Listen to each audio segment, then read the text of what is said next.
अभी तक की सारी स्टडीज़ ये बता रही हैं कि वो उसका दो हिस्सा है। एक हिस्सा है जो दिल्ली के अंदर से प्रदूषण पैदा होता है, जिसमें vehicle pollution, dust pollution, biomass burning का पोल्यूशन होता है, और दूसरा जो पोल्यूशन है वो बाहर से आता है। आज हमने RWA, इको क्लब्स, अलग अलग जो इन्वायरमेंटल सामाजिक संगठन हैं उनके साथ हमने संवाद किया। उसका जो पहला उद्देश्य है कि प्रदूषण जब पैदा हो जाता है उसको रोकने के लिए सरकार बहुत सारे कदम उठा रही है, लेकिन वो प्रदूषण पैदा करता है कोई, और वो हम सब दिल्ली वाले मिलके पैदा करते हैं। हम सब अपने हिस्से का प्रदूषण पैदा करते हैं। जो छोटे प्रदूषण के उत्सर्जन से मिल करके फिर वो दिल्ली का इतना बड़ा प्रदूषण बनता है। तो सरकार इस बार कोशिश कर रही है कि इसे कैसे एक जन आंदोलन बनाया जाए, कि हम अपने हिस्से का प्रदूषण पैदा करते हैं उसको कैसे हम रोक सकते हैं एज ए इंडिविजुअल। जैसे हमारे घर में कोई जरूरत होती है तो एक एक सामान के लिए हम 5 बार मार्केट में बाइक लेके जाते हैं। कभी चाय कम पड़ जाती है तो हम बाइक लेके दौड़ जाते हैं, कभी चीनी कम पड़ जाती है हम बाइक लेके दौड़ जाते हैं, कभी आटा कम पड़ जाता है हम बाइक लेके दौड़ते हैं। हम हर परिवार बैठ करके ये प्लान बना सकता है कि हमें हफ्ते में किन सामान की जरूरत है, और एक बार भी अपनी गाड़ी लेकर के जा सकते हैं हम, और मार्केट से सारा सामान लेकर आ सकते हैं। व्हीकल पोल्यूशन को हमने कम किया। वैसे ही आज तो ये सारा जो संवाद हम कोशिश कर रहे थे कि लोगों की ओपिनियन गैदर करना कि ये लोग क्या सोचते हैं, क्योंकि अपने अपने स्तर पे ये लोग काम कर रहे हैं, क्योंकि RWS के लोग समाज के स्तर पे काम कर रहे हैं। मुख्य तौर पर जो अभी इन लोगों की तरफ से सजेशंस आए हैं, सुझाव आए हैं, उसमें जैसे रेड लाइट ऑन गाड़ी ऑफ कैंपेन हमने किया। अधिकतम लोगों ने इसका सपोर्ट किया है कि उस कैंपेन को दोबारा जारी रखा जाए, जिससे कि उसमें लोगों का एक पार्टिसिपेशन होता है, जिसमें उनका काम प्रभावित नहीं होता है, लेकिन जो पोल्यूशन होता है उसको कम करने में उस समय का उनका योगदान होता है। दूसरा, RWS अपने अपने स्तर पे कार पूलिंग को प्रमोट करें, इसका सजेशंस लोगों ने दिया है, और कईयों ने कहा है कि हम अपनी जगह करते हैं। जैसे अभी आज इन्होंने कहा कि इलेक्ट्रिक व्हीकल पे हम हैं, लेकिन हम कार पूल करके आए 2 लोग मीटिंग में, तो इसका सजेशन आया है। तीसरा जो सजेशन आया है कि खासतौर से जाड़े में जो ये बायोमास बर्निंग होती है जगह जगह, तो वो गार्ड जो ड्यूटी करते हैं, नाइट ड्यूटी पे जो लोग होते हैं, वो लोग अलाव चलाते हैं, क्योंकि उनके पास कोई ऑप्शन नहीं होता है, रात भर जगना है। तो ये सजेशंस आया है कि RWA, NGOs और जो एजेंसी हैं, कंस्ट्रक्शन एजेंसीज हैं या और जो एजेंसियां हैं जो वर्कर्स को रखते हैं काम पर, उनको उनके लिए एक गाइडलाइन जारी किया जाए कि वो उनके लिए हीटर का प्रबंध करें, जिससे कि पूरे दिल्ली के अंदर जो बड़े स्तर पे बायोमास बर्निंग होती है उसको रोका जा सके। ये एक इम्पॉर्टेंट जो है वो सजेशंस लोगों का आया है। दूसरा, अगला जो सजेशंस आया है कि जो RWAs हैं या इस तरह के जो संगठन हैं जो काम करते हैं, उनका एक व्हाट्सएप ग्रुप बनना चाहिए, जिससे कि अवेयरनेस को ग्राउंड तक लेके जाया जा सके। क्योंकि बहुत लोग टीवी देखते हैं, बहुत लोग अखबार पढ़ते हैं, लेकिन बहुत ऐसे लोग हैं जो केवल अपने मोबाइल तक सीमित हैं। तो व्हाट्सएप ग्रुप पे कैंपेन का सुझाव आया है। उसके साथ साथ जो है ये सजेशंस आया है कि जैसे आज हुई है मीटिंग, उसी तरह से अलग अलग मोहल्लों में RWA स्तर पे RWAs ने प्रस्ताव दिया है कि वो वहाँ पे वर्कशॉप कराने को तैयार है, जिससे कि लोकल लेवल पे, निचले स्तर पे लोगों को अवेयरनेस हो सके, और वो क्या हिस्सेदारी कर सकते हैं, लोग बैठ करके आपस में चर्चा करके डिसाइड कर सकें। तो मुख्य तौर पर इस तरह के ये करीब 8-10 सजेशंस आए हैं। इन सजेशंस को लेकर के हम सरकार के डिपार्टमेंट्स के साथ हम प्लान करेंगे आगे। और जो अपना विंटर एक्शन प्लान है, सरकारी पहलकदमी के साथ साथ जन भागीदारी कैसे इसमें बढ़े, इस बार हम इस पे जोर देना चाहते हैं। तो आज के संवाद से हमें उसमें मिलेगी सहूलियत।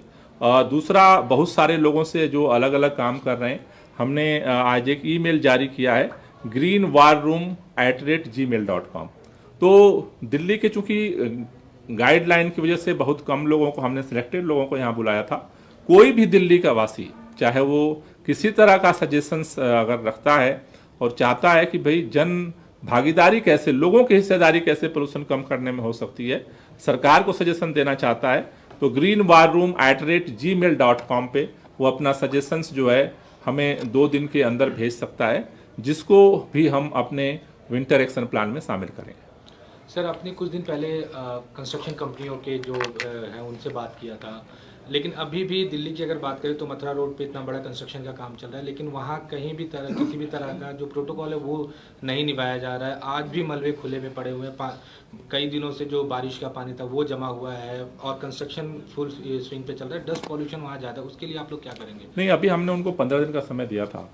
अब अगर फिर भी अगर नहीं करते हैं, फिर उसके खिलाफ हम अभियान शुरू करेंगे। सर, कब तक होगा ये? क्योंकि लगातार अब चीज़ें जैसे नवंबर अक्टूबर आ रहा है, लेकिन अगर ये उनको तो देखना चाहिए, जैसे आप लोगों ने बात भी की थी एलएनटी नहीं, जो नहीं कर रहा उसके खिलाफ कार्रवाई करेंगे, उसमें तो कोई छूट नहीं मिलेगी। सर, मैं लेट मी ब्रीथ प्लग से हूँ और हम लोग इसी तरह से सस्टेनेबिलिटी स्टोरीज करते हैं। मुझे आपसे पूछना था कि कितना ज़रूरी है लोगों को सेंसिटाइज करना कलेक्टिव एक्शन के लिए, आप कह रहे हैं जन भागीदारी के लिए, कितना ज़रूरी है कि हम साथ में बिहेवियरल चेंज के लिए काम करें? नहीं, ये तो सबसे ज़रूरी है, क्योंकि सरकार जो कोशिश कर रही है कि 2 लाइन ऑफ एक्शन पे काम करना। 1 थिंग, हम जो पैदा करते हैं पोल्यूशन, उसको ही रोका जाए, पैदा होने से ही रोका जाए। सेकंड, जो पैदा हो चुका है उसको कैसे कंट्रोल किया जाए। तो जो पैदा हम करते हैं दिल्ली वाले, अपने हैंड से जो हम पोल्यूशन पैदा करते हैं, उसको कंट्रोल करने के लिए जन भागीदारी, और जन भागीदारी उनको जब तक अवेयरनेस नहीं होगा तब तक जन भागीदारी को सुनिश्चित नहीं किया जा सकता। तो आज जो हमने ये शुरुआत की है वो उसी दिशा में शुरुआत की है। आज प्रतिनिधियों के साथ बात हुई है और इसको हम नीचे ग्राउंड लेवल तक लेकर के जाएंगे, जिससे कि लोगों को अवेयर किया जा सके कि हम जो प्रदूषण कैसे कैसे पैदा करते हैं, ये हमारे माइंड में क्लिक होना चाहिए कि हम कैसे प्रदूषण पैदा करते हैं, हमारी क्या कंट्रीब्यूशन है इस पोल्यूशन में। जब आपके माइंड में ये क्लिक करता है तो फिर आप सोचने लगते हो, कभी कभी याद आ जाता है कि नहीं, ये काम नहीं करूंगा, जरूरी नहीं है तो नहीं करूंगा। कई बार हमारी आदतन हम वो काम करते हैं जिसकी हमें जरूरत नहीं होती है। जैसे मैंने कहा, रेड लाइट पे गाड़ी चालू रखना, उसकी हमें जरूरत नहीं है, लेकिन एक हैबिट बन गया है कि वो बगल वाला चालू रखा है तो मैं बंद कैसे रखूं, ज्यों रेड लाइट होगी वो तो चला जाएगा, मैं रुक जाऊंगा। तो ये इस तरह के अवेयरनेस के लिए ही एक आज जो शुरुआत हुई है लोगों के, इसको हम और नीचे तक ले जाएंगे, जिससे कि और लोग अवेयर हों और अपने हिस्से पे, अपने स्तर पे भी लोग अवेयर हो करके जो प्रदूषण पैदा होता है उसको पैदा होने से पहले ही रोक सकें। एंड सरकार के लेवल पे जो हम एफर्ट कर रहे हैं कि जो पैदा हो जाता है उसको कैसे फिर कंट्रोल किया जाए। सर, आमतौर पर दिल्ली में तो सरकार आप प्रदूषण पे काम कर रहे हैं, लेकिन आप कहते हैं कि पड़ोसी राज्यों को सपोर्ट मिलना चाहिए। पड़ोसी राज्य की बात ना करें, सिर्फ नगर निगम की बात करें, तो क्या लगता है कि नगर निगम से भी जो बेसिक तौर पर, लोकल तौर पर जो सपोर्ट मिलना चाहिए वो सरकार को मिल पा रहा है? देखिए, अभी पिछले साल हमने काफ़ी ज्वाइंट अभियान चलाया था और जहाँ जहाँ गैप रह गया है, हमने जो पीछे मीटिंग की थी सारे एजेंसीज के साथ, तो हमने डिस्कस किया है। तो इस बार हम कोशिश कर रहे हैं कि जो जो गैप रह गए थे उसको भी पूरा किया जाए। तो बेसिकली देखो, वो सेंसिटिविटी का मसला है, क्योंकि प्रदूषण एक ऐसा मसला है कि हम सबकी सांस से जुड़ा है। एजेंसी कोई भी हो, सरकार कोई भी हो, दिल्ली में जो रह रहा है उसे सांस लेना है, और सांस लेना है तो फिर अगर वो सांस प्रदूषित है तो उसके समाधान के बारे में सोचना पड़ेगा। तो मुझे लगता है कि एजेंसीज अलग अलग हैं, ये बात ठीक है, लेकिन सेंसिटिविटी के लेवल को हम बढ़ाने की कोशिश कर रहे हैं, जिससे कि उनको लगे कि ये मेरा काम है। बात एमसीडी में तो ड्यूटी वो कर रहे हैं ना, उनके बच्चे तो एमसीडी में नहीं है, आने वाली पीढ़ी एमसीडी में नहीं रहेगी, लेकिन फिर भी उनको संकट तो होना है। तो हमारी जो कोशिश ये है कि जो एक्शन है, एक्शन लेने के साथ साथ सेंसिटिविटी को बढ़ाया जाए, लोगों को ओनरशिप आए कि हमारी ये प्रॉब्लम है तो हमें इसे सॉल्व करना है। अब वो जहां है वहां से वो कंट्रीब्यूट कर सकते हैं, वो एमसीडी में है तो एमसीडी से कंट्रीब्यूट कर सकते हैं, कोई डीडीए में काम कर रहा है डीडीए से कंट्रीब्यूट कर सकता है, कोई आरडब्ल्यूए में काम कर रहा है आरडब्ल्यूए से कंट्रीब्यूट कर सकता है। आप सारे मीडिया में हो, आप भी कंट्रीब्यूट कर सकते हो, क्योंकि this is a our collective duty, ये कॉन्शस पैदा हो, इसके लिए हम पैरेलल एक्शन के साथ इसके लिए हम ये कोशिश कर रहे हैं। और मुझे भरोसा है कि आज जो डायलॉग हुआ है ये धीरे धीरे और आगे बढ़ेगा। तो मुझे लगता है कि हम समाज के लेवल पे इस कॉन्शसनेस को अगर डेवलप करेंगे तो एक कलेक्टिव रिस्पॉन्सिबिलिटी आएगी और उससे प्रॉब्लम्स जो हैं, जो अलग अलग एजेंसीज के जो प्रॉब्लम्स हैं वो रिजॉल्व होंगे। लेकिन सर नगर निगम से पूछा जाता तो ये कहती है कि हमको फंड ही नहीं देती सरकार, तो हम कैसे काम करें, कर्मचारी तक को सैलरी देने का पैसा नहीं है। अभी इस बात करें सिर्फ अगर दूसरे डिपार्टमेंट की, तो उन्होंने टीचर्स तक निकाल दिए हैं कि हमारे पास पैसा नहीं है, सरकार ने फंड रिलीज ही नहीं किया सैलरी देने के लिए। तो वो डिबेट बहुत समय से चल रही है। सरकार ने जितना पैसा दिया आज तक किसी ने पैसा नहीं दिया। अब एमसीडी की स्थिति तो यहाँ पाई है कि अब वो एमसीडी बेच के ही बस एमसीडी चल सकती है। तो अब जाते जाते तो सिलसिला ये चला है कि जितना बेच सकते हो बेच के निकल लो, तो वो एक अलग मसला है। लेकिन डिपार्टमेंट के अंदर लोग काम कर रहे हैं और डिपार्टमेंट के अंदर जो लोग काम कर रहे हैं उन्होंने पिछली बार भी कोऑपरेट किया था और मुझे भरोसा है कि इस बार भी करेंगे।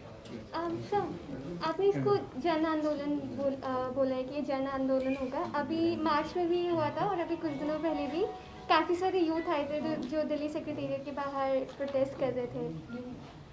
उनकी डिमांड यही है कि उन लोगों ने एक लिस्ट प्रिपेयर की है डिमांड्स की कि उसको कंसिडर किया जाए, उसको देखा जाए। लेकिन दिल्ली इन्वायरमेंट मिनिस्ट्री से फिलहाल कोई रिस्पांस नहीं आया। उनको 2 बार अंदर बुलाया गया, उनका डिमांड किस चीज़ के लिए? सो क्लाइमेट यूथ एक्टिविस्ट की we want to be a part.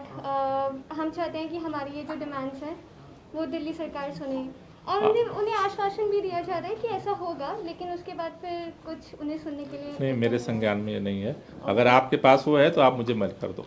Sir एक आखिरी सवाल, छठ पूजा पर प्रतिबंध लगाया गया इस साल भी, पिछले साल भी कोरोना के कारण नहीं लगाया गया था, इस बार भी लगाया गया है। डीडीएमए का जो ऑर्डर है उसके मुताबिक, इस पर क्या कहेंगे? अब तो डीडीएमए का जो निर्णय है वो आपके सामने। Thank you.